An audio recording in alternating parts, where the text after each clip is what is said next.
All right, first of all, if you haven't done this, a couple ways to make an environment is to go into make power pages, blah, blah, blah, request a trial account. If you have an existing Office E5 account and pay for a premium capacity license, you can create the environment in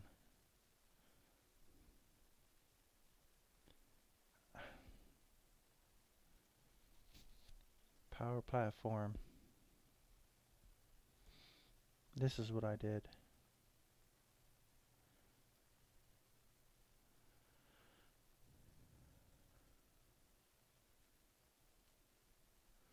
So in the environment, what I did first is I created a new environment, gave it a name.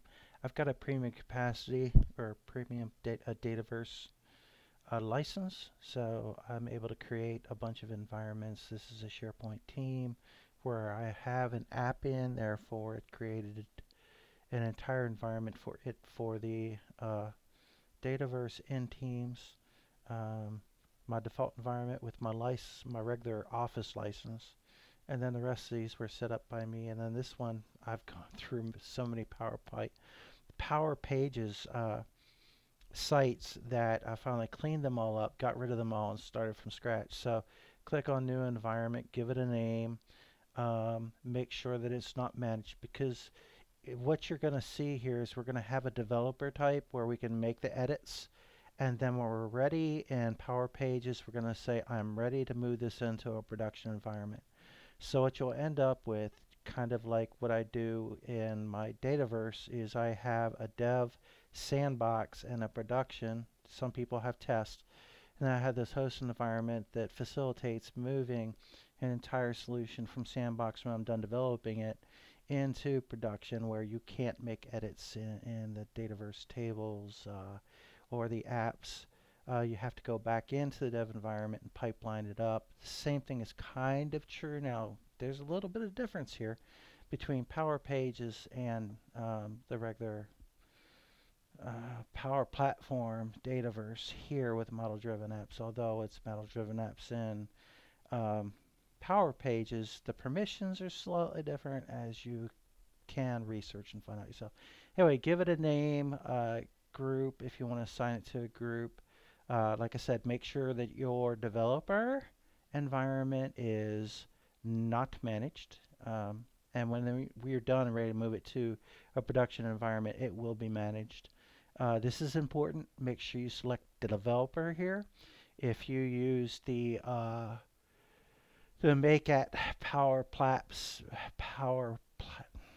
Power Pages, this place, um, chances are your environment we set up as a trial so that it goes away after 90 days or whatever it is. So when you fill all this out and make sure that you do have a Dataverse store, actually, if I'm not mistaken, when you select developer, yeah, it did that. So when you select a developer environment, it realizes, I think, right off the bat, that this is going to be a Power Pages developer environment, and these things are disabled.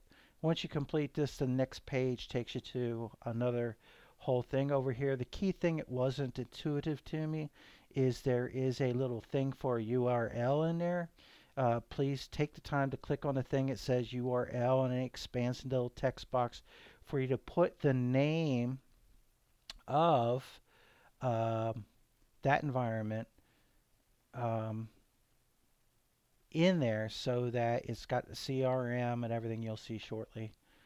So anyway, with that being said, there are three ways to start Power Pages. You can start with a template, and there are many templates. I'm going to go back home. I'm going to close this. You can start from blank, or if you've got Copilot, I love this. See how easy this is. I want you to create a site for a cat boarding business called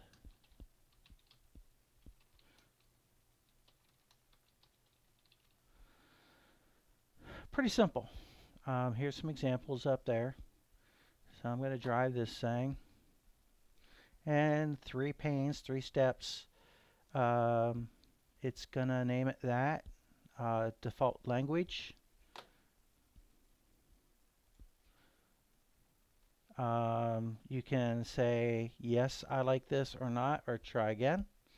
I'm going to stick with this one. This one is nice because when I did the try again and try again, to me, it seemed like they got worse. So I'm going to click on next. Now here we have some options. In default pages, so add common pages. I am going to say, yeah, about us. Yeah, contact us. I don't want testimonials. That's not me. For cat boarding, there really aren't any services. You know, hey, take care of my cat. So in this case, it's not going to be applicable.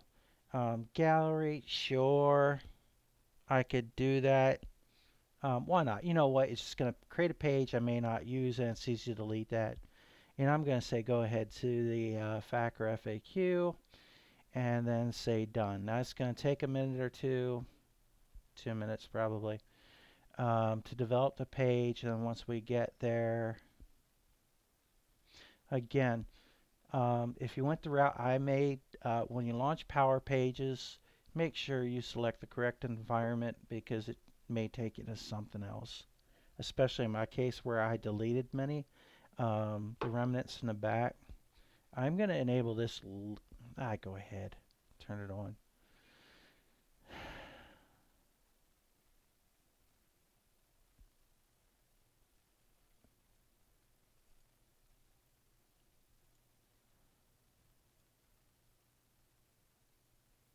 Okay, disabled right now. That's fine. So I said go ahead with these pages. Okay, so that's what it did. I think I'm going to take a pause right now. I'm going to come back in and I'm going to show you how to use Copilot to help me set up a couple more tables over here in the data. When it set up the site, it gave us some default standard tables that you see in Dataverse. Oh, that was another thing too. So when you set up the developer environment, there was a checkbox that said go ahead and set up the tables and test data. So I did do that for the simple reason this is developer. I do want to see test data, this account right here, and contacts. Whenever, in this case, since it's a business, I'm going to have contacts. My customers are going to come in. I have a license that says allow anonymous users to hit. I want them to come in and create a contact so they are a registered user to be able to put their pets in to schedule boarding. So in this case, I do have some test stuff in here that will help me in development later on. So with that said, let me go ahead and just pause this real quick and I'll start another video.